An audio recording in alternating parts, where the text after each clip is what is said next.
Hello everyone. One of the questions that I'm hearing these days from lots of business owners that I face through the social media, on Quora, on different websites, on my Telegram channel and group, and here and there, it shows that they have lots of questions in their mind about the different tools they can use to design their website.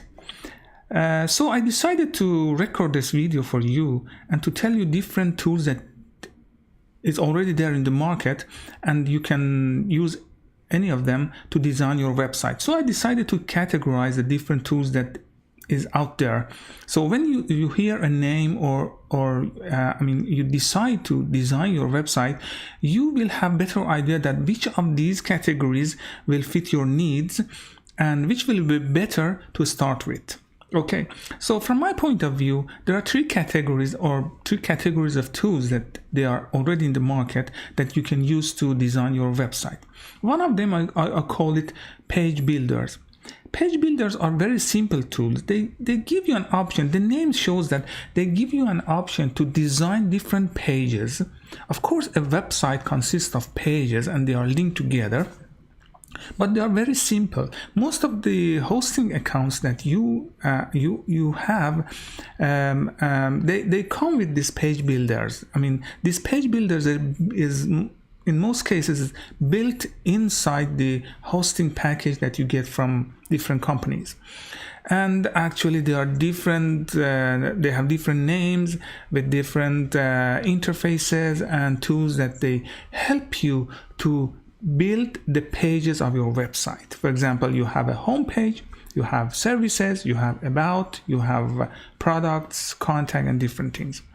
But the problem with the page builders is that they are very simple tools, and they don't give you enough options to create sophisticated pages, nice designs. They have very limited templates that you have to choose one of them, and then they give you an option to create pages, page. So in the future, if you want to expand your website, then you have to go and create another page, and then you have to link all the pages to that new page.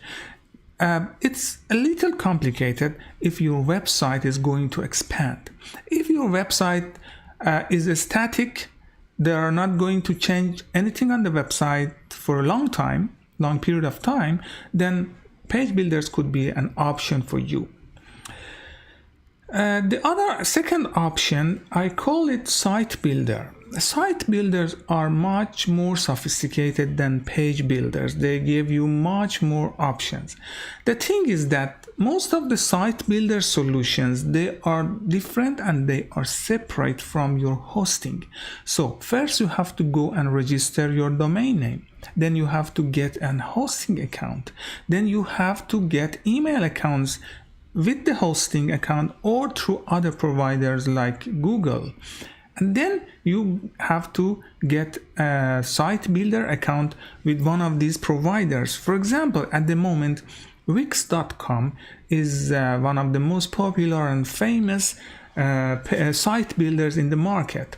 So you will have different components that they work together to be able to use the site builder.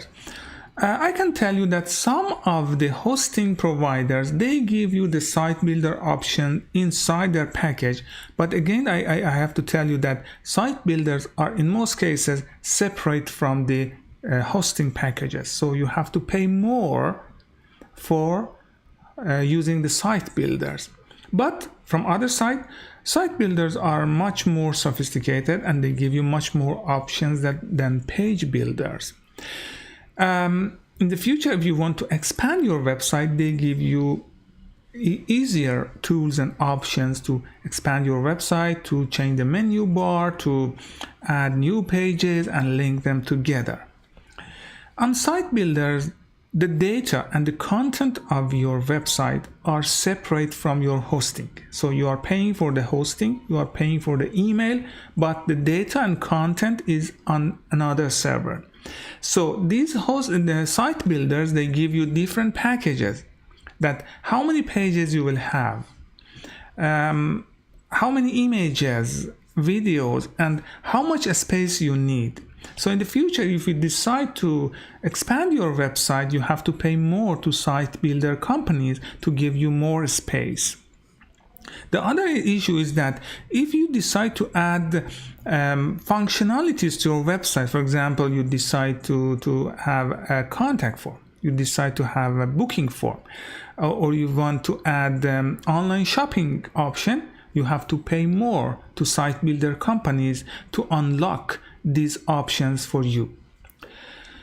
But if you are a startup, if you want to test your idea, launch your website immediately and try it and test it, then site builders could be an option, good option for you. And as I said, Wix.com is one of the most famous and popular site builder in the market at the moment. The third option, I call them CMS. CMS stands for Content Management System. Content management systems are very sophisticated systems that will be installed on your hosting account. So when you get a domain and hosting, then you can install the CMS on your hosting package. So based on the number of databases that you have in your package, based on the amount of web space that you have and the traffic that you have on the same package, you can use it the whole for your website. So you don't need to go to other parties to get more space or more bandwidth for your website. Everything is in one package, so it's a good option for you. The other thing is that CMS options and CMS like tools, one of the most important thing that they do is they separate the data from the content and from the look and feel.